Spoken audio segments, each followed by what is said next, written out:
In the mid-1800s, the sound of axes and steam engines spread across Washington as settlers expanded into new territory. Steamships arrived from across the Pacific, bringing supplies and workers in search of opportunity.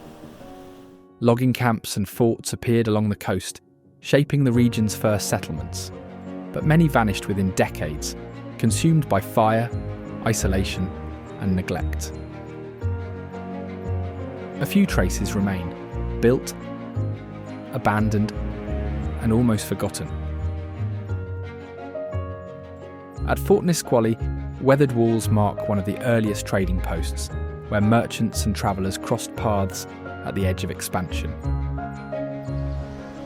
Bridal Veil Falls still surges through stone once used as a reference point by explorers moving inland. And in Roslin, coal mines and wooden storefronts still stand, a town built on labour and risk, almost unchanged since the day the last shift ended. Stay with me as we uncover Washington State's most extraordinary wonders, where rare discoveries and forgotten mysteries might change the way you see this state forever.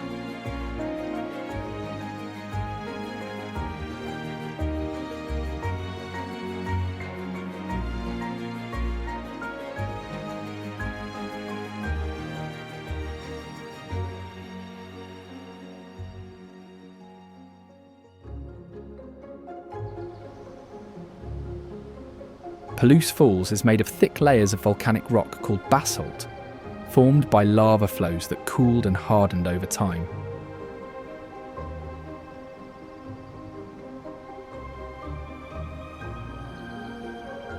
Later, massive floods tore through the land, cutting deep into old river paths and forming the canyon where the falls now plunge.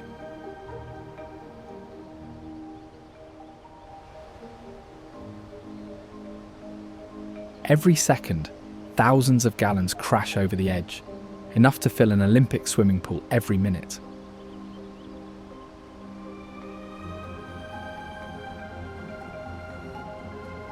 At the base, the rushing water carved a wide, bowl-shaped pool and left behind sharp rock columns that looked like stone caught in motion.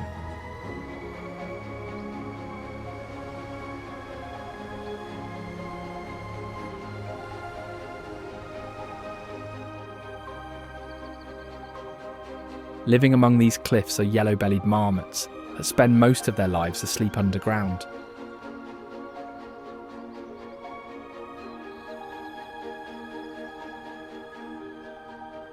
They hibernate for 8 months each year, burning only about a gram of fat a day, the weight of a paperclip, as their body temperature drops just above freezing.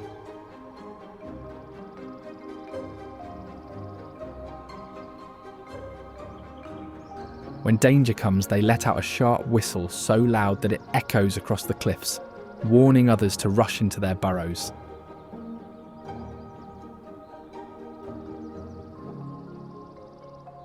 Between sunbathing and keeping watch, they spend the rest of their time eating flowers, grasses and leaves to prepare for their long sleep.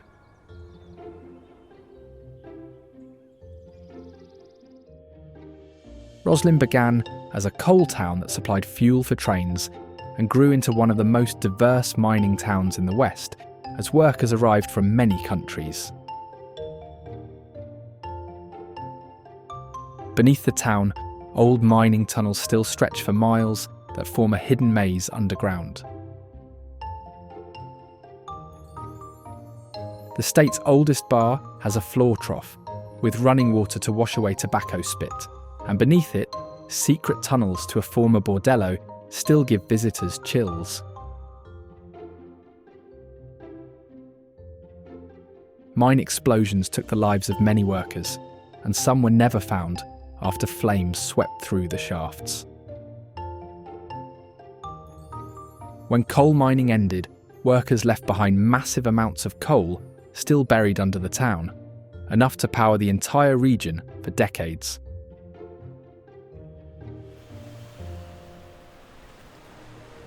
Cape Disappointment stays covered in fog for more than 100 days each year, about 3 months when it's hard to see through the thick, white haze.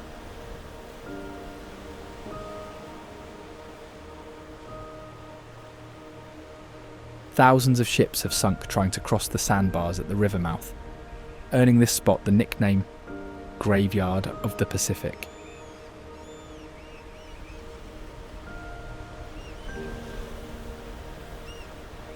The builders tried to bring lighthouse materials by boat, but the ships sank in the very spot where the lighthouse was meant to stand.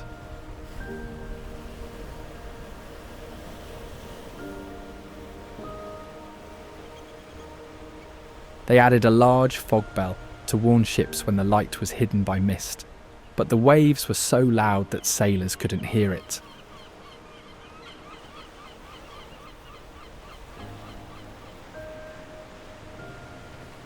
During one storm, the weather changed so fast that hundreds of fishermen drowned within hours.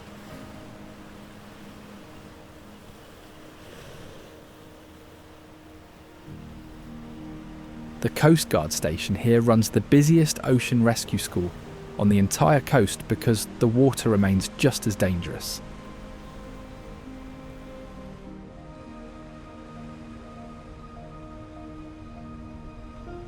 Small shorebirds called sanderlings have made these dangerous beaches their home.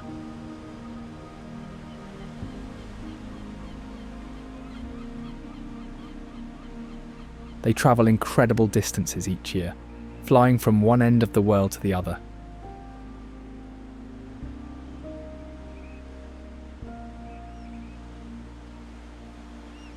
With no back toe to balance on, they race across the sand on fast, blurry legs that earned them the nickname bicycling birds.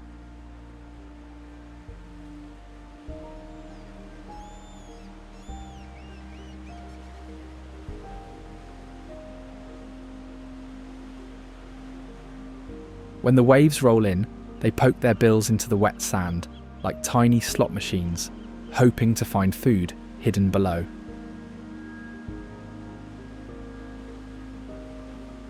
Because their bills reach only about an inch deep, they feed when the sand is soft and easy to pierce.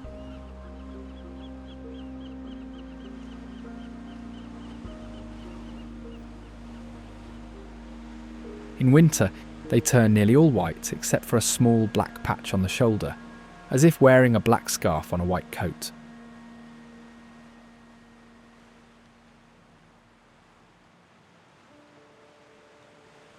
Along the shore, they guard their feeding spots fiercely, chasing other birds away from their stretch of surf.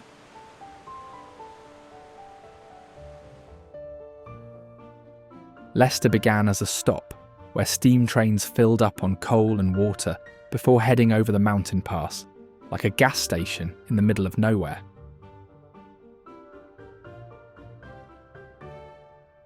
The railroad company built an entire town from the ground up, complete with a roundhouse to turn trains, homes for workers, and a school for their children. When steam power was replaced by diesel, the town no longer had a purpose and was quickly abandoned. The city that managed the water supply locked the only road to Leicester, and after many clashes with residents who kept tearing the gates down, the courts shut the town down for good. One woman refused to leave and stayed in the empty town for the rest of her life.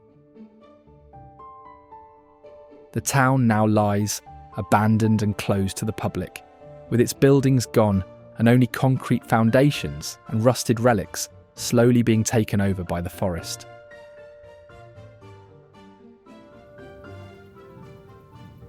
Mount St. Helens is one of the youngest volcanoes in the Cascade Range, built over thousands of years.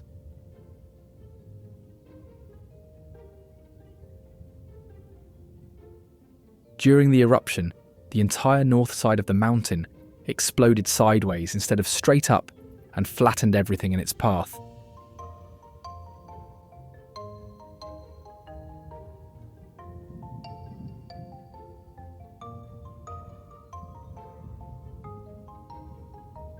It removed a huge chunk of the mountain in seconds and left a horseshoe-shaped crater that faces north.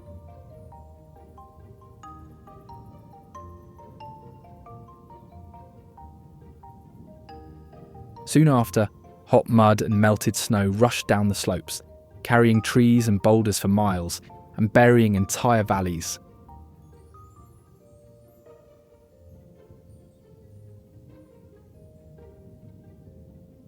At the same time, lightning flashed through the ash clouds above the mountain while the ground shook with earthquakes.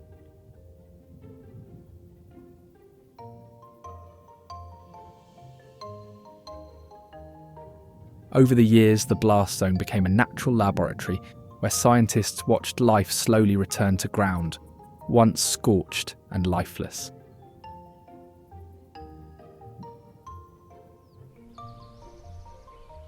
Woodpeckers, especially northern flickers, have returned to the forest and drill nest holes into dead trees that were burned but remained standing.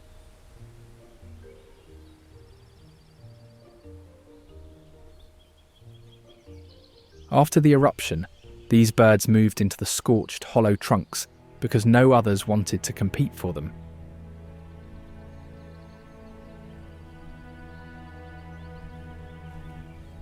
Unlike most woodpeckers, they spend much of their time on the ground, hopping around to hunt ant colonies.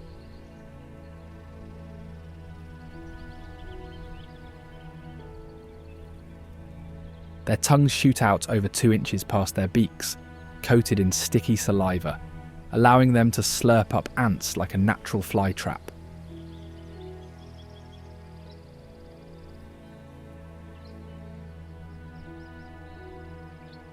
One was found with over 5,000 ants in its stomach after a single feeding session.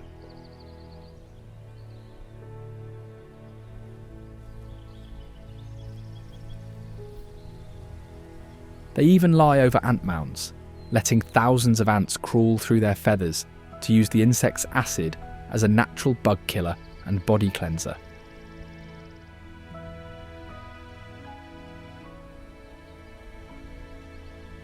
When predators approach, they barely react, flapping a little or probing with their bills while mostly staying still.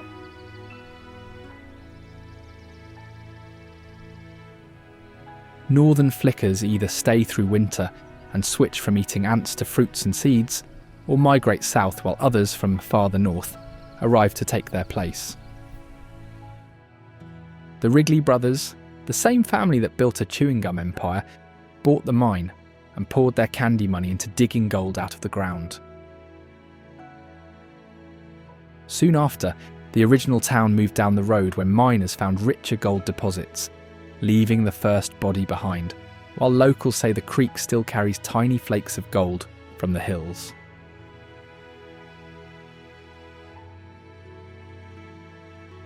A fire destroyed most of the mine buildings and equipment, and during the Second World War, the government shut down all gold mining so miners could work on metals needed for weapons.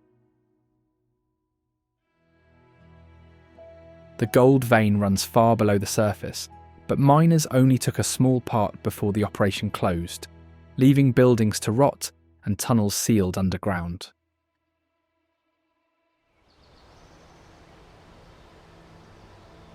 Snoqualmie Falls hides the world's first completely underground power plant, carved directly into solid rock beneath the waterfall.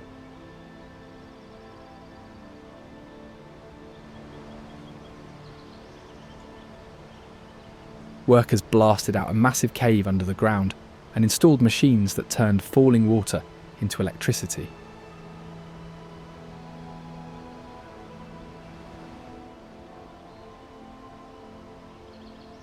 The power plant has been running non-stop for over a century, using mostly the same original equipment from when it was built.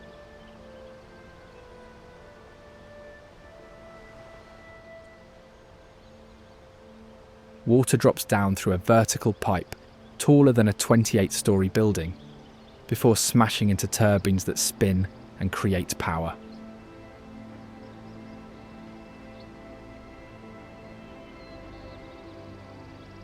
When a fire destroyed part of the plant, workers got everything running again in just over a day.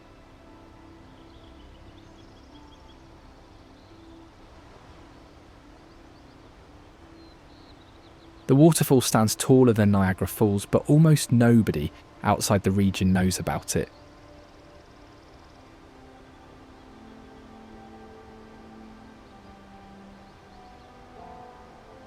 Amid the calm waters, a tiny predator makes its presence known with sudden flashes of colour.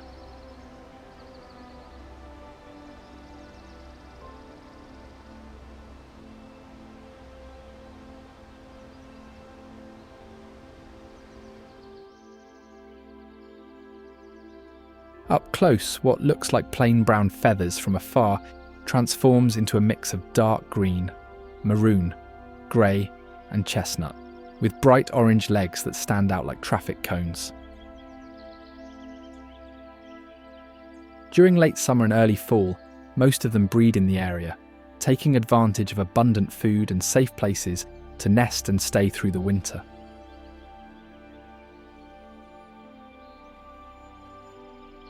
When courting, males hop on one foot, puff their feathers, snap their bills, bend their necks back, and show eyes that change from yellow to bright orange.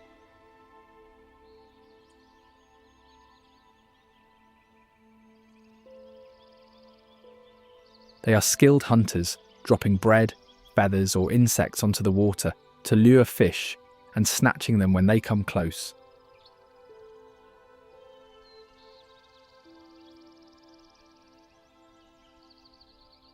One particularly clever heron even learned to steal bread from people feeding ducks and used it as bait to reel in fish every day.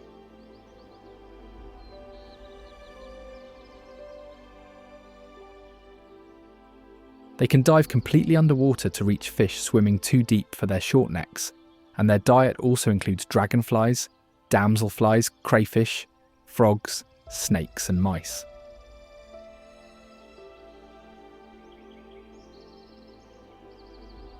Green herons are solitary nesters, preferring to hunt and live alone, while aggressively defending their small territories from other birds.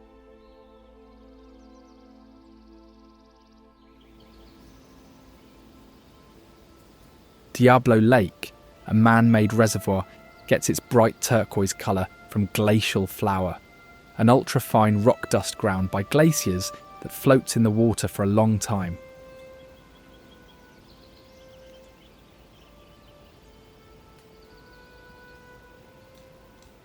In fact, the lake changes with the seasons, turning grey in winter and bright turquoise in summer as more rock powder flows into it.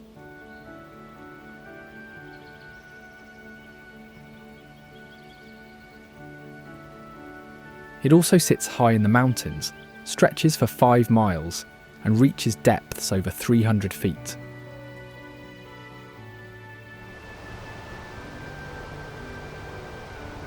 When it was finished, the dam that created the lake was the tallest in the world.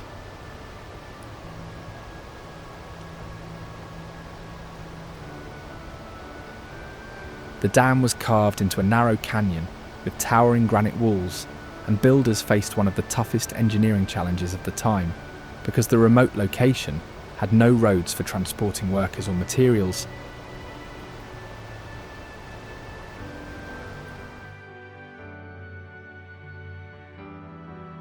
After workers dug tunnels and installed underground generators, it began producing electricity, eventually powering thousands of homes.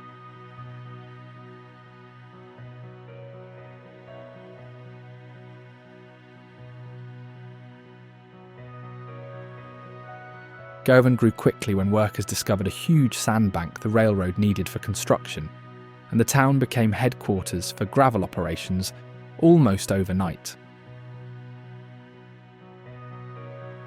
Over the next few decades, it witnessed 3 separate unsolved murders: a judge and his wife hacked with an axe, a saloon shooting, and a mother and son killed on their farm. Later, a fire destroyed most of the town's businesses, and when the new highway was built, it bypassed Govan, leaving traffic to pass by as the town slowly faded. Today, only a few people live there, surrounded by empty buildings and wheat fields that grow right up to the abandoned houses.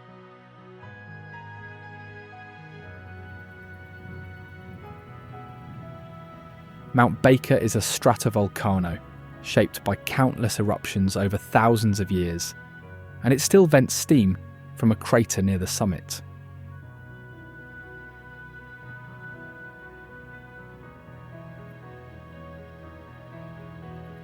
One winter, the mountain got so much snow that avalanches knocked down old trees, and workers had to dig out buildings to keep them from collapsing.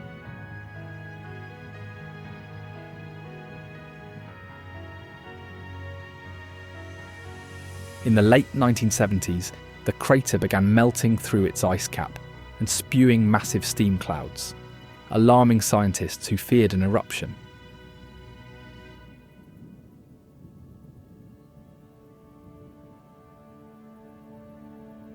A climber who fell into a glacier decades ago had his backpack emerge from the melting ice years later, perfectly preserved.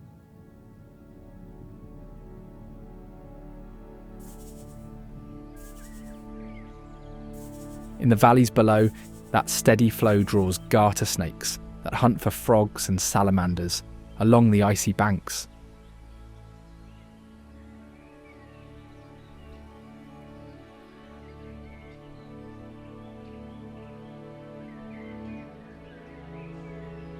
Their blood contains antifreeze proteins that keep them active in temperatures that would freeze most reptiles, and they can survive even when nearly half their body water turns to ice.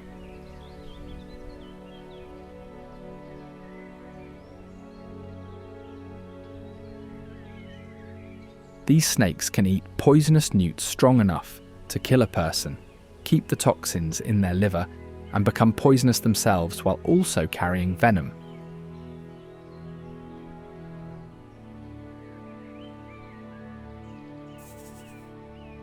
When threatened, they release a foul-smelling spray from glands near their tail that makes predators gag and retreat.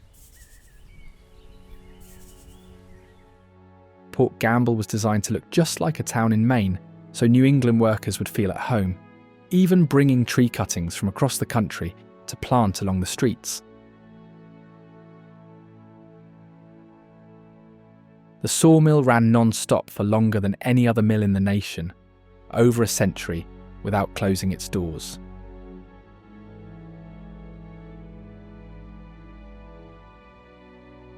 When it finally shut down, the company kept the town frozen exactly as it was, instead of demolishing it, like most other logging towns. Ghosts appear so regularly that current residents treat them like neighbours who never left, and some workers have made agreements with the spirits to help each other.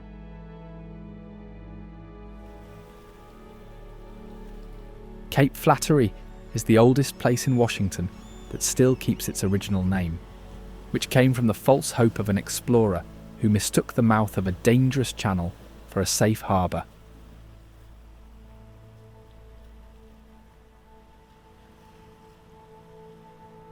The tribe that owns the cape won it in a bloody war centuries ago after their slave won a hair-pulling contest that turned into a battle.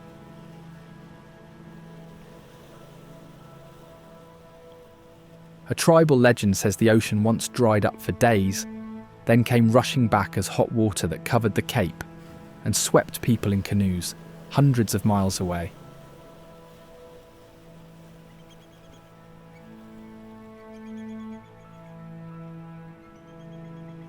The lighthouse keepers lived completely cut off on a tiny island offshore for months at a time when winter storms made boat landings impossible.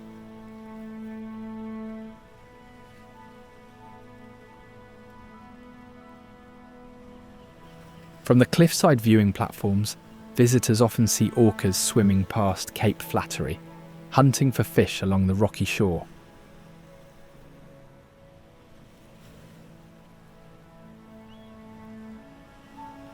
They eat mostly Chinook, the largest kind of salmon, which makes up about 80% of their diet, but will go after other fish when it's hard to find.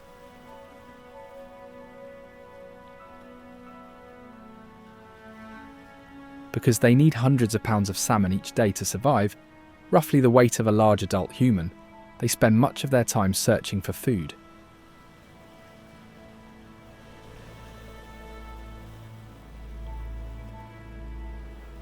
Orcas live in close family groups where males never leave their mothers, staying by her side their entire lives because she helps them hunt, find food, and survive in the wild.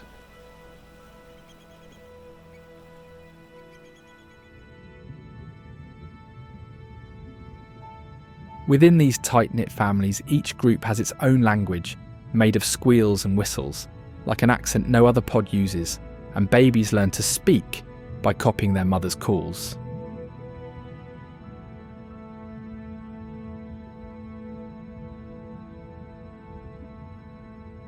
The name killer whale came from sailors who saw them hunting large whales and called them whale killers, a phrase that eventually flipped around over time.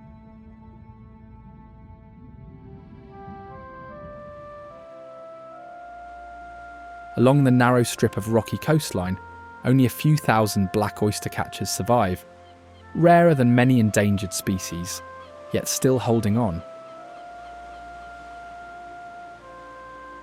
These all-black birds are about the size of a crow, with a long, bright orange-red bill, yellow eyes ringed in red, and pink legs.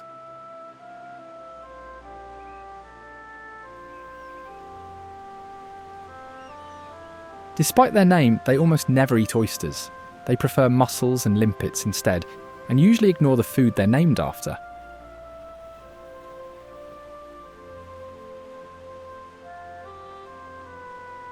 To open shells, they use two simple methods. If a mussel opens even a little, they quickly stab their beak inside to cut the mussel, but if it stays shut, they hammer it like someone using a rock until it cracks open.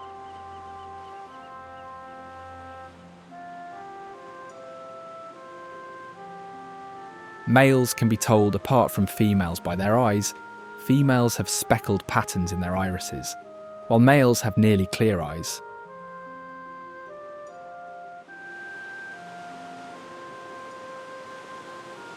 Their eggs are so tough that they can survive being completely covered by seawater during high tide and still hatch perfectly fine.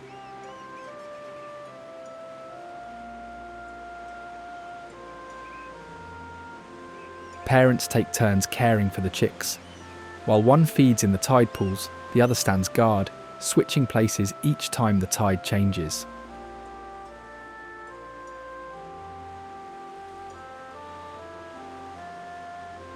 When a massive oil spill once wiped out most of their food, the population recovered within 2 years after the mussels grew back.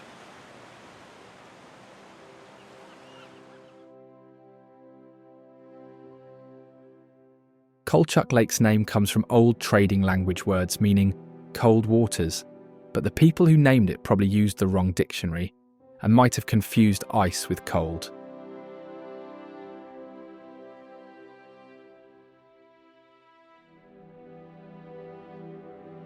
The lake gets its turquoise colour from rock that glaciers grind into powder so fine that it floats in the water instead of sinking.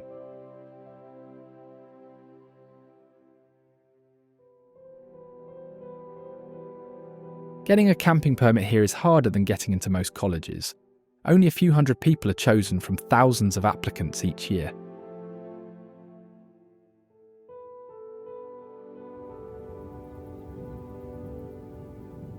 High on the cliffs surrounding the lake, mountain goats climb the steep granite walls with special hooves that grip rock surfaces.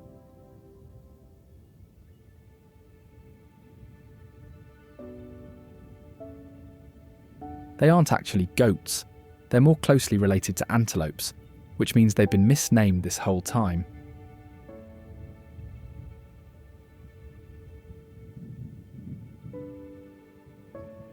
They sometimes chase hikers to lick sweat or urine for the salt, and their sharp horns can make them dangerous if people get too close.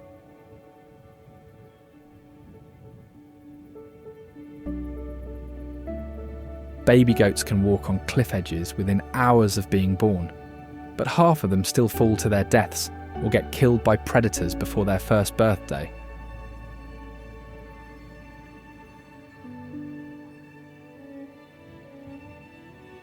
Their hair is hollow like tiny straws, trapping air for insulation so well that they overheat in summer and have to lie on snowbanks to cool down.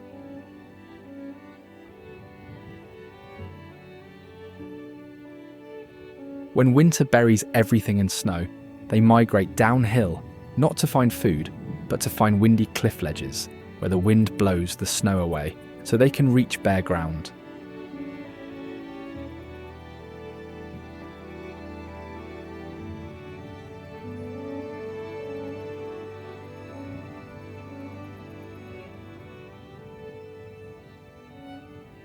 climate change could wipe out most of their range by the end of the century, forcing them to move higher until there are no more mountains left to climb.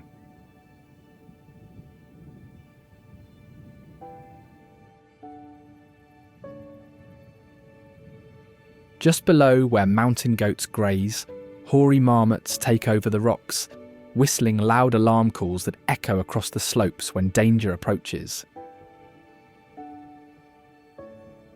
These giant ground squirrels spend most of the year underground, hibernating for 7 to 8 months and leaving only a short summer to eat mate and gain enough fat to survive the cold.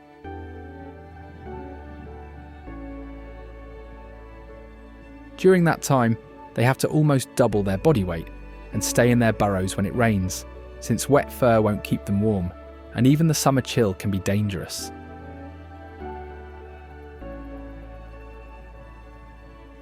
A single colony may dig more than 100 escape holes around its territory, adding a few new ones each year.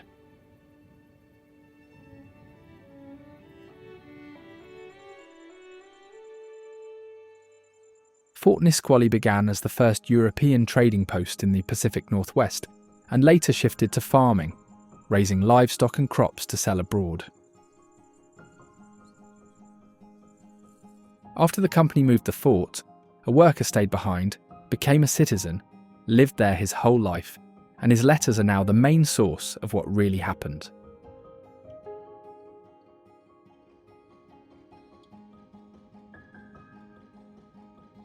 Tourists can visit the reconstructed fort, where people in period clothes show how settlers traded, farmed, and lived in a community that helped prevent starvation.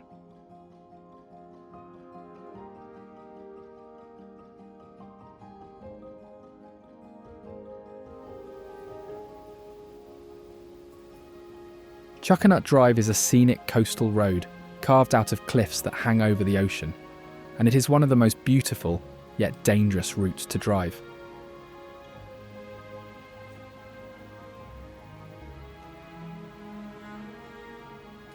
During Prohibition, when alcohol was illegal, smugglers used this road constantly to transport booze from across the border down twisting curves hidden by dense forest cover.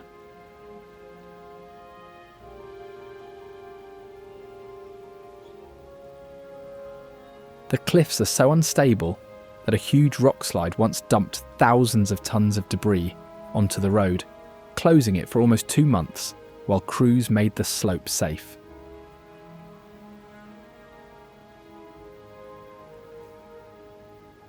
Beyond the winding coastal road, Dot Island stands as a tiny, rocky refuge in the bay.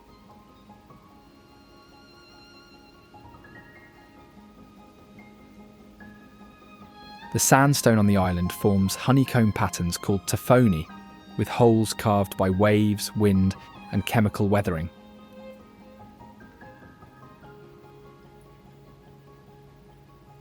Hundreds of seabirds and seals gather here to breed, creating a crowded nursery in the middle of the water.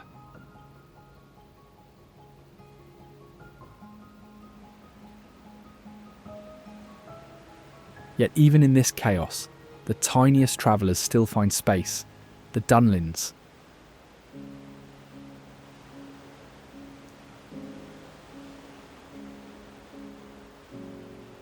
Some of these birds arrive in the area after flying thousands of miles without stopping during migration, doubling their body weight beforehand to fuel the journey.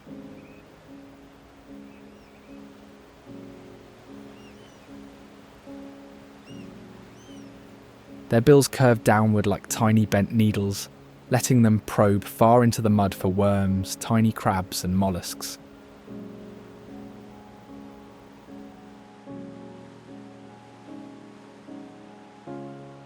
During winter, their grey-brown feathers help them disappear into the mudflats while they feed on worms, crabs, snails, clams and other small creatures.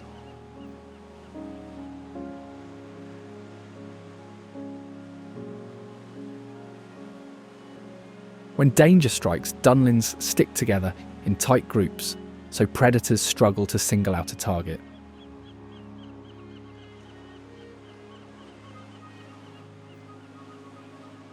But the moment one bird gets separated from the group, its chances of survival drop dramatically.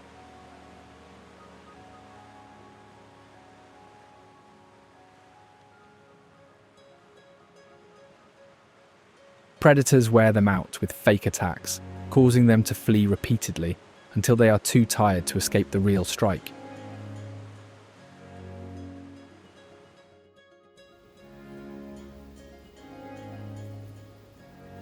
Beyond the mudflats, Fragrance Lake sits surrounded by towering trees that reflect in its still waters.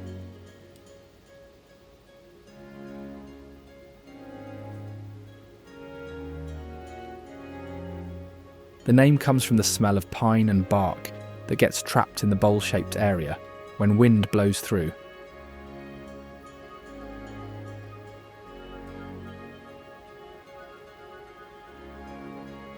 However, the lake actually gets its scent from skunk cabbage plants that grow in huge patches near the water, not from pine trees like most people think.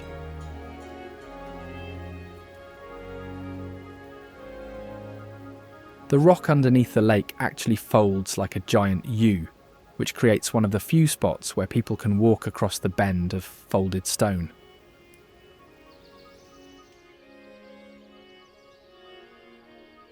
Around the lake, trees come alive with birds like the bright-headed house finch.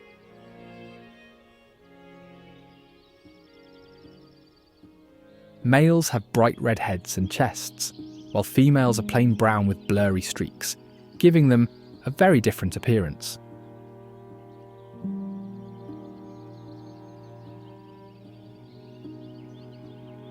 The red colour in males comes from eating berries and fruits, so the brightest males are showing off that they found the best food.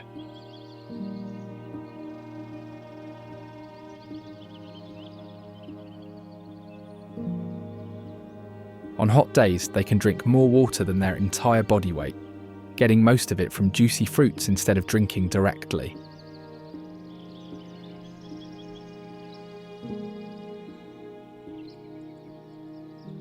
Interestingly, when sick, these birds move closer to healthy flockmates for protection and support instead of staying away, which can unintentionally spread disease.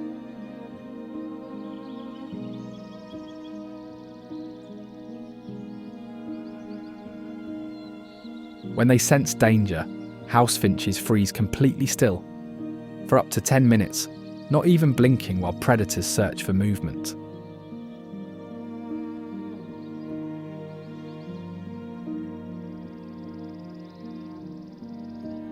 During courtship, males perform a special flight where they climb high and glide down slowly while singing the entire way.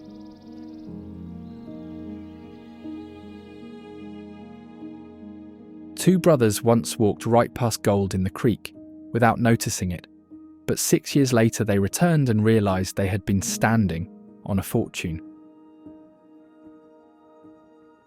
The gold here doesn't look normal. It twists into wiry little nests of metal, strange enough that miners built a whole town just to dig it up.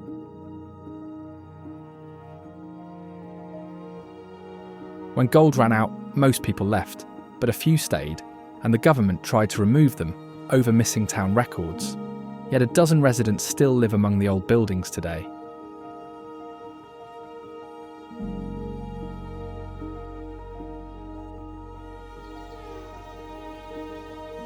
Rattlesnake Ledge got its name when a road surveyor heard dry seed pods rattling in the wind and thought a snake was about to strike.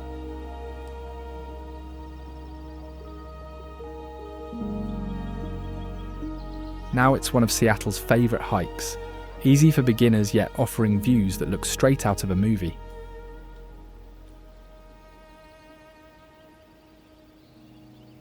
At the top, the cliff drops straight down with nothing below to catch anyone, so photos taken here are not for the faint of heart.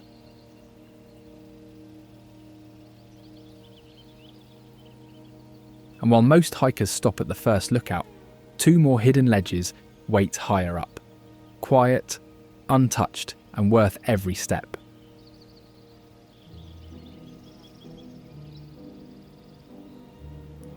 Below the cliff lies Rattlesnake Lake, a clear pool fed by underground springs that bubble up from far below the earth.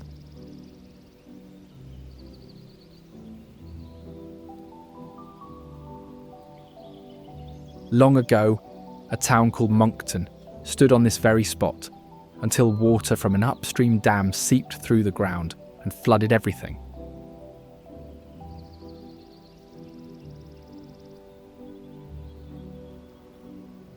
Within just a few years, the town vanished completely, swallowed by water that no one expected to find there.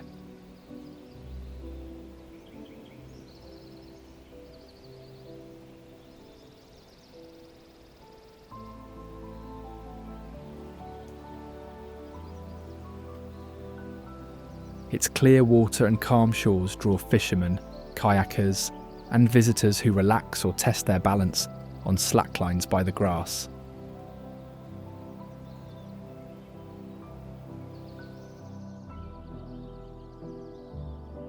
In the quiet forests surrounding the lake, the loud drumming of a pileated woodpecker echoes through the trees.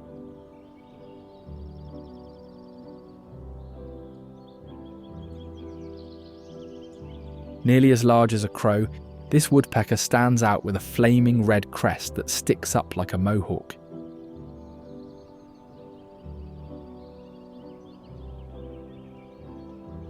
Each spring, it carves brand new nesting holes by pounding into wood for hours a day, and the sound echoes across the forest and over the water.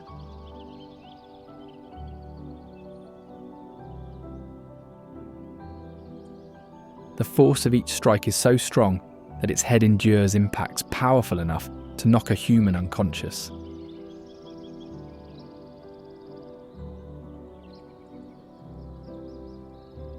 They carve rectangular holes big enough to fit a fist, and the openings look so clean they almost seem man-made.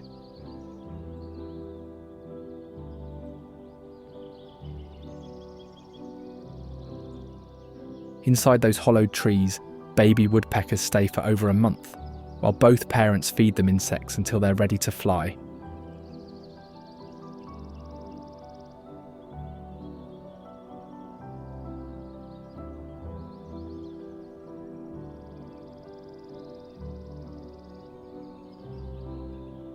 Male and female pairs stay together for life and return to the same trees year after year.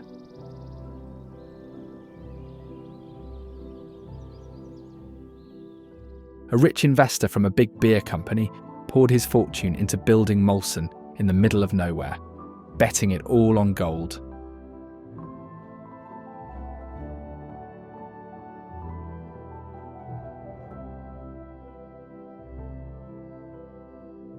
In just a year, the town grew from nothing to hundreds of people. But when the gold ran out and the investor forgot to register the land, a homesteader took it and kicked everyone out. The townspeople moved their homes half a mile to start New Molson, but after the hotel burned down and the Great Depression hit, their chance vanished for good.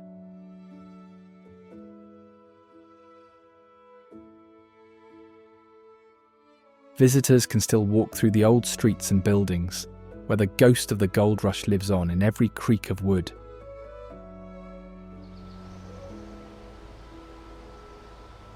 Bridal Veil Falls drops straight down into a lake from a cliff so high that water hits the surface with enough force to create a permanent mist that rises back up.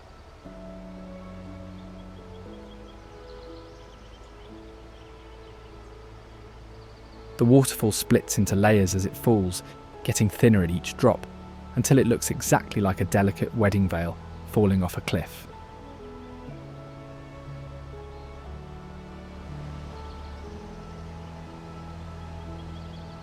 Gold miners hiked past this waterfall on their way to mines deeper in the mountains, using the falls as a landmark for finding their way.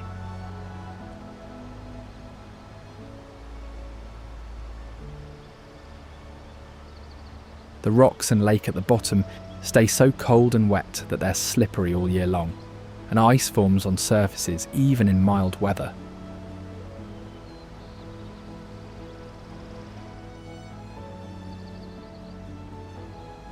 Rainbows appear naturally in the mist throughout the day, as sunlight hits the water spray, creating free light shows that change as the sun moves.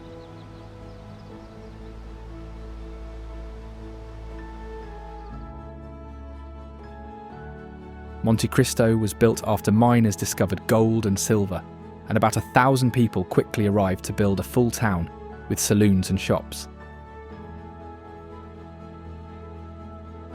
The problem was that the deposits were only near the surface, and digging deeper than 500 feet found almost nothing, costing investors like Rockefeller their fortunes. Massive floods later destroyed the railroad and tunnels, costing so much to repair that mining completely collapsed. Visitors can reach Monte Cristo by hiking an 8-mile trail, where some hikers say they've seen figures in old mining clothes vanish around abandoned buildings.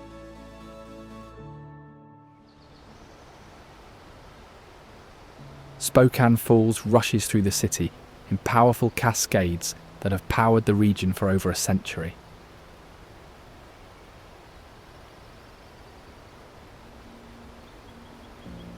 Long ago, native tribes gathered here to catch salmon so thick they said you could almost walk across the river on their backs.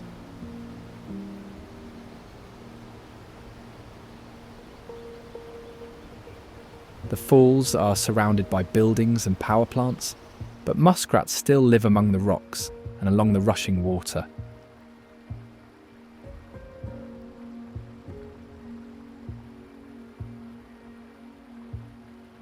With flat paddle tails that work like rudders, they steer through the current like underwater motorcycles.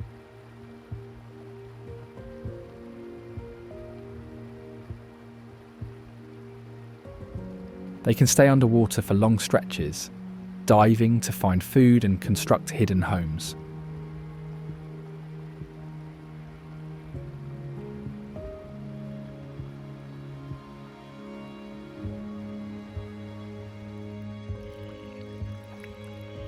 Rather than digging burrows, they build dome-shaped lodges from stacked plants, with underwater entrances that keep predators safe.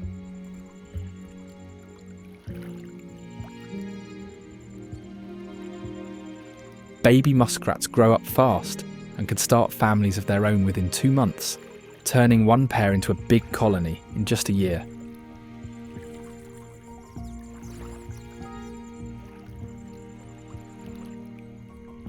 When plants run out, they switch diets and eat clams, snails, and crayfish instead.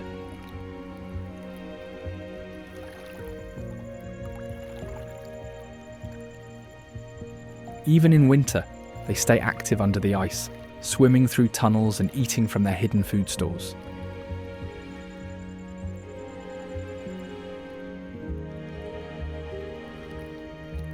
Most muskrats don't survive past their first year, because predators like river otters, mink and hawks hunt them along the river.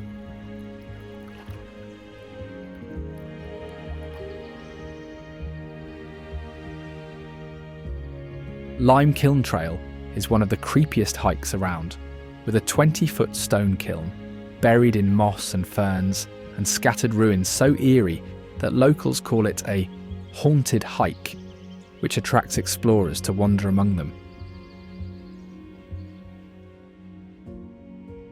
Back in the day, workers fed limestone into the top and burned it into powder that went by railroad to build entire cities.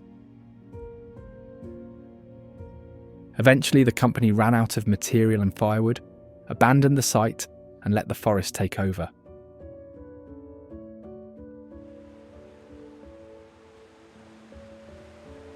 Martha's Beach in La Conner is a sandy shore donated by Martha Larty to give the public a free place to visit on the Swinomish Channel.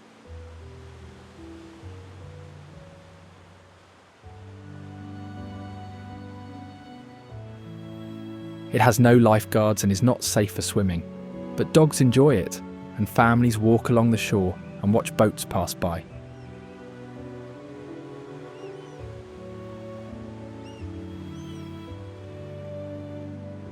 A jetty a few hundred feet away creates an invisible barrier that confuses young salmon and traps them in the channel, instead of letting them reach the ocean.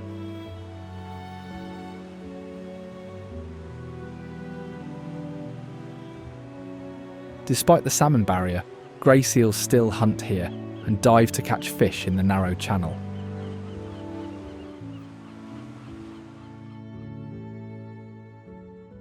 In fact, they have whiskers so sensitive that they can detect vibrations from moving prey, even in complete darkness.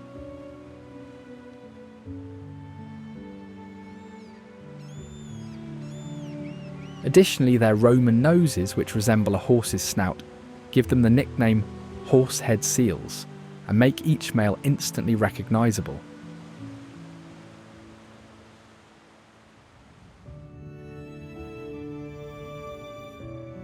Before diving, a grey seal's heart rate slows dramatically, allowing the seal to enter a hibernation-like state to withstand underwater pressure.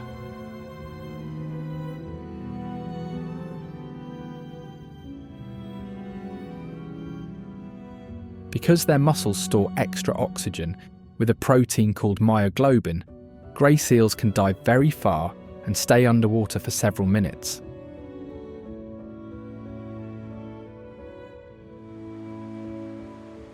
They can also swim long distances in a single day, moving through the water faster than a car on a neighbourhood street.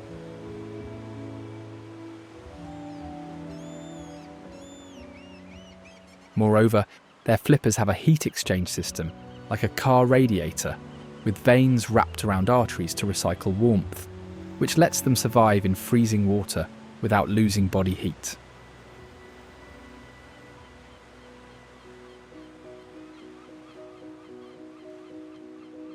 Pups are born on beaches near Martha's Beach, with white fluffy fur, but some adult males attack and eat them to control the population and protect their territory.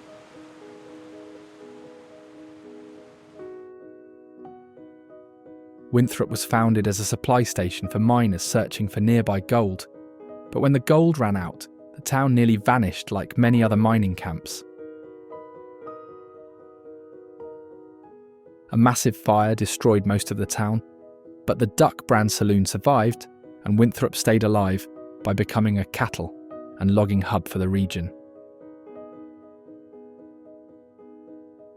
When a new highway connected the valley, town leaders redesigned downtown to look like an old west town, and strict rules kept all the buildings looking old-fashioned. People live and work in Winthrop year-round, and the town celebrates 49er days with cowboys, parades and frontier traditions.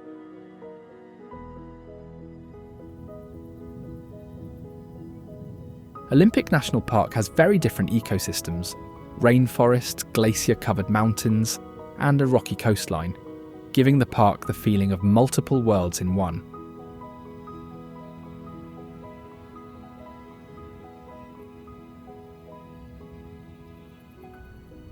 Mount Olympus receives heavy rain year-round, with the west side being the wettest place in the country, and its massive snowfall allows glaciers to survive at unusually low elevations.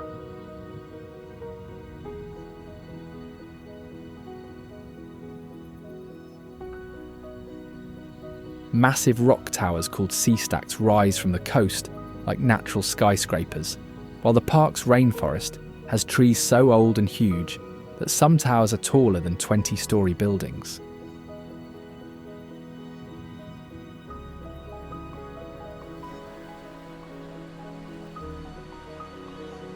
Rialto Beach is one of the park's most popular spots, where visitors can walk along the sand and explore tide pools surrounded by these towering formations.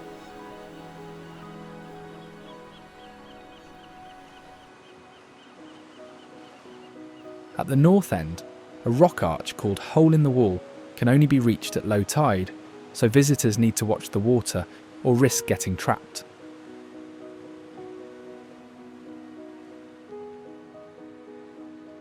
The beach also has green agates and volcanic rocks among the ordinary stones, with some agates as big as a fist that visitors can take home.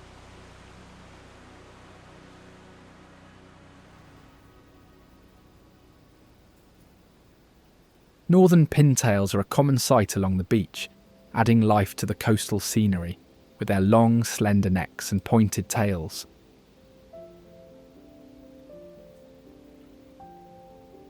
Their necks are so long that they can reach food hidden a foot underwater, which lets them access meals other ducks can't reach.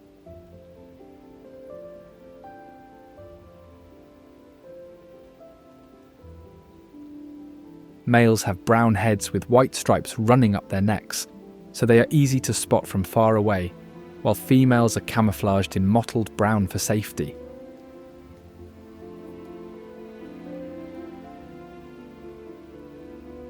After breeding, males leave immediately for molting areas, leaving females to raise all the ducklings on their own.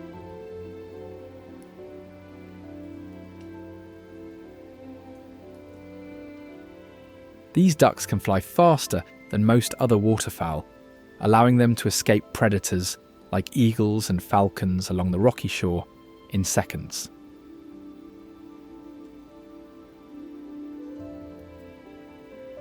During winter at Rialto Beach, hundreds of them gather in large flocks for safety, before eventually flying inland to rainforests like the Hoh Rainforest to rest and feed.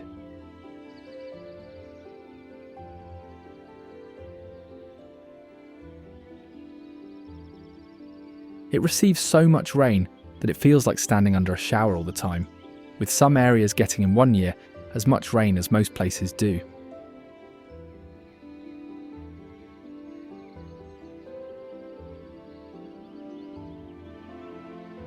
Trees grow incredibly tall here, towering higher than 20-story buildings, and their trunks are so thick that a car could drive through one if it were hollow.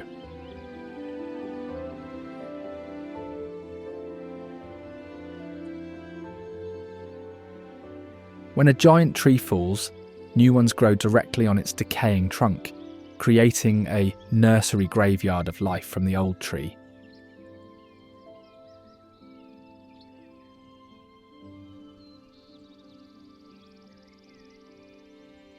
Moss covers everything so thickly that branches look like fuzzy green pillows, and the ground and rocks are blanketed, so the forest looks like a green cloud.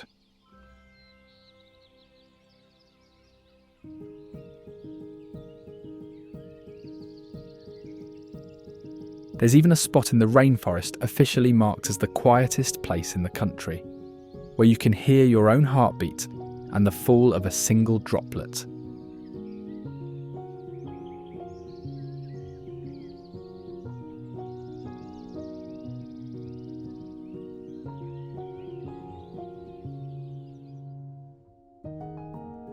Northern State Hospital was built as a mental hospital, but it became one of the most disturbing places in the state, where thousands suffered and died in secret.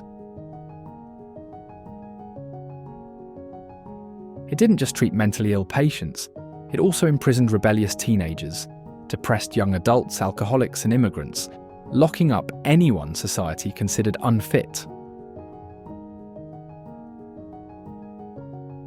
Doctors performed brutal experiments, while a secret crematorium stored remains, and many bodies lie in an overgrown cemetery with sunken, nameless headstones.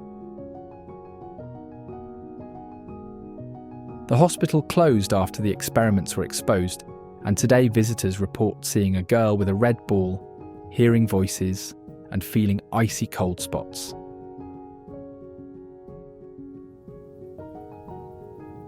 The Columbia River Gorge slices through the Cascade Mountains, with towering cliffs on both sides and the river marking the boundary between Oregon and Washington.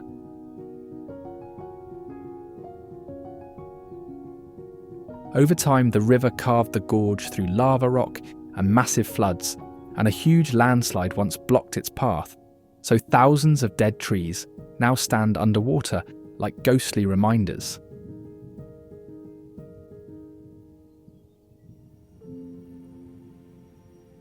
Nearby, Palouse Island, a sacred burial site, holds the remains of multiple tribes, and even a pioneer chose to be buried there alongside indigenous friends.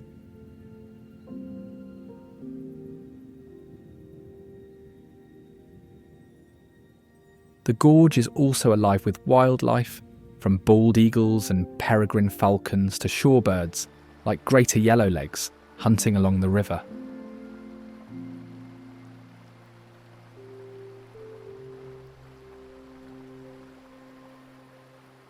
They have mottled grey and white plumage on their backs and wings, with white undersides marked with grey.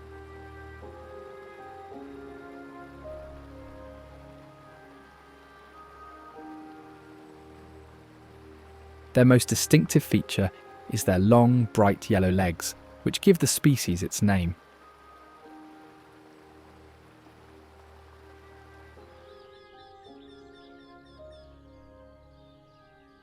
While greater yellowlegs hunt on the mudflats, American kestrels patrol the skies above with their incredible speed and skill.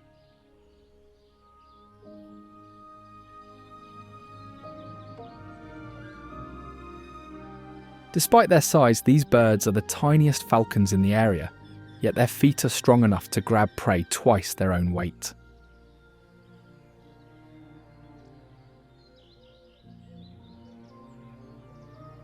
Perched on cliffs and power lines, these hunters scan the ground and dive before prey can react.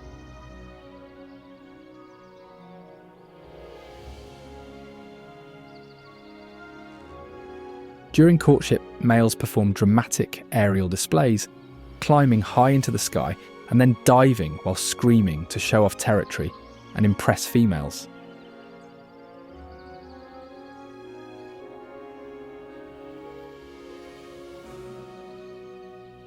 Equipped with fake eyes on the back of their heads, kestrels trick predators into attacking from behind rather than their face and neck.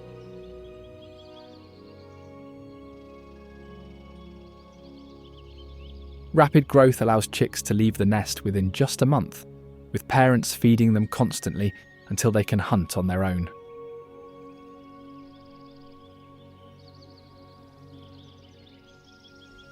With sharp eyesight, these falcons can spot grasshoppers from far away, and most of their diet comes from insects like crickets, dragonflies, and beetles.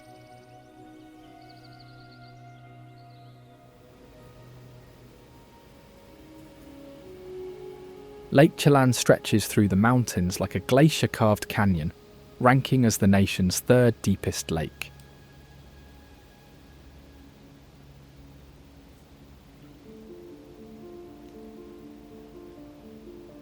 Its name comes from the interior Salish word, meaning deep water, reflecting what indigenous peoples knew for thousands of years as they inhabited the shores.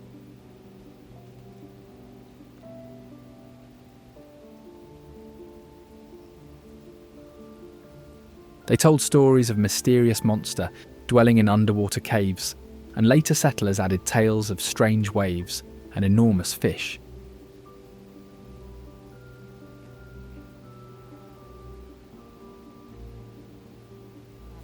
At its lowest point, the water sits far below sea level, deeper than most skyscrapers are tall, and this depth suggests the lake could still hold hidden giants.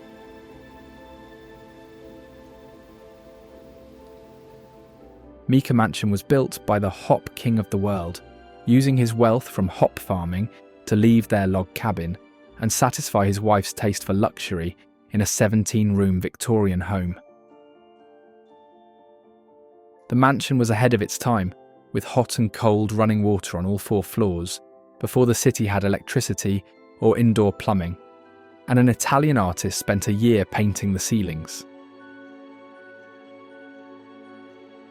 After the owners passed away, the mansion was used as a hospital and nursing home, and today visitors report hearing snoring, smelling perfume, and seeing ghostly figures at the windows.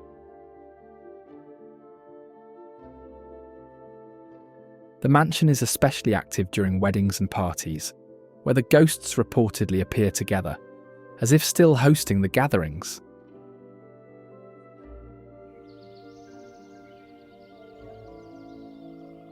Known to indigenous peoples as Tahoma, meaning Mother of Waters or One Who Touches the Sky, the mountain was later renamed by explorers after a friend who never saw it.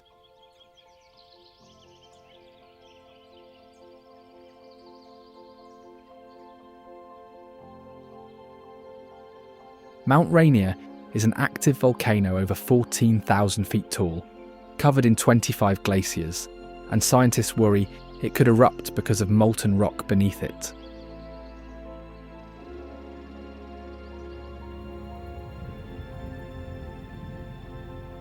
Underground geothermal heat warms parts of the mountain, creating unusual warm springs and melting pockets of ice that don't follow normal glacier patterns.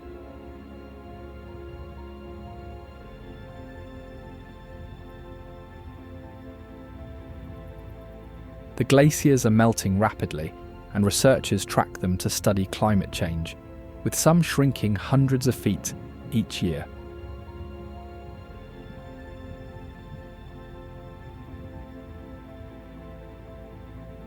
Because the mountain is so dangerous, climbers must register before attempting the summit, and the park closes trails when avalanche risk is high.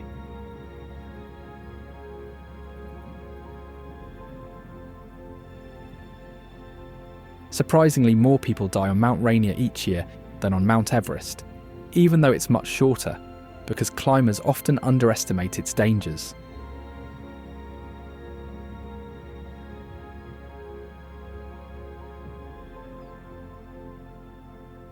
Despite the dangers, the mountain is also home to some of the fiercest predators.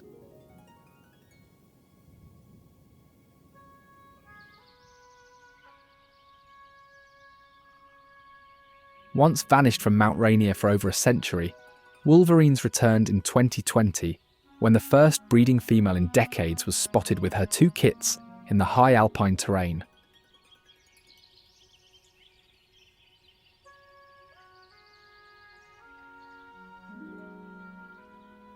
These stocky, muscular animals have huge claws and padded feet, allowing them to chase prey across thick snow where other predators get stuck.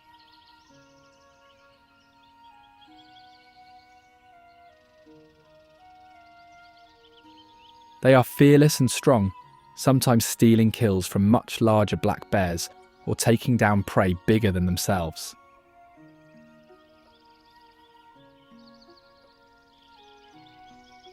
Wolverines have a special scent gland that produces a very strong smell, which they use to mark their large territories and warn others to stay away.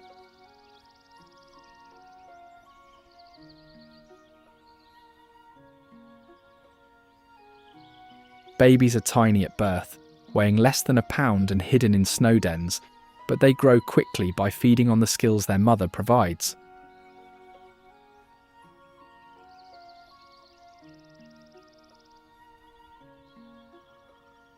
Once they become independent, young ones must travel long distances to find their own territories, facing hazards like busy roads, where some don't survive the crossing.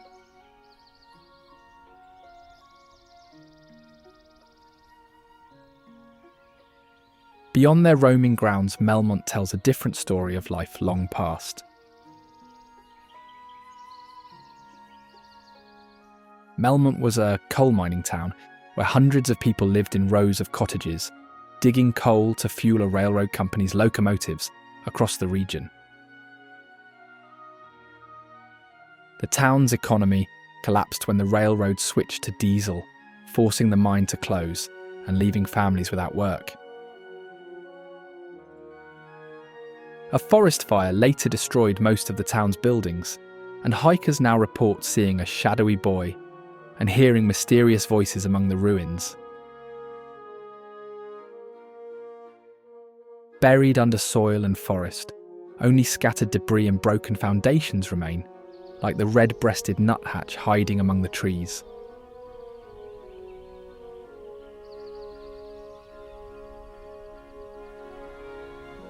These tiny birds weigh less than half an ounce, yet they fearlessly dominate bird feeders, chasing away larger birds that try to steal their food.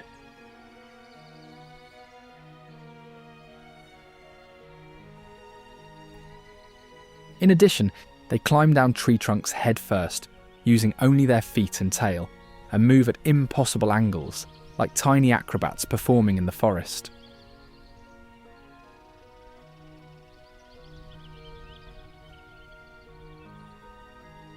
When it comes to food, these nuthatches eat insects like beetles and caterpillars in summer, then eat conifer seeds in winter and keep some in tree bark to eat later.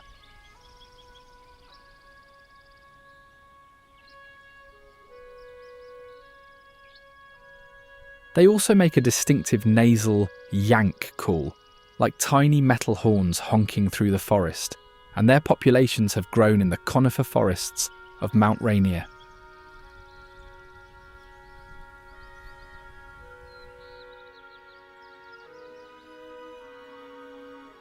This is Washington State, a land of hidden wonders and remarkable architectural marvels. Now, if you don't want to miss the most unreal wonders of Alberta, check out this video.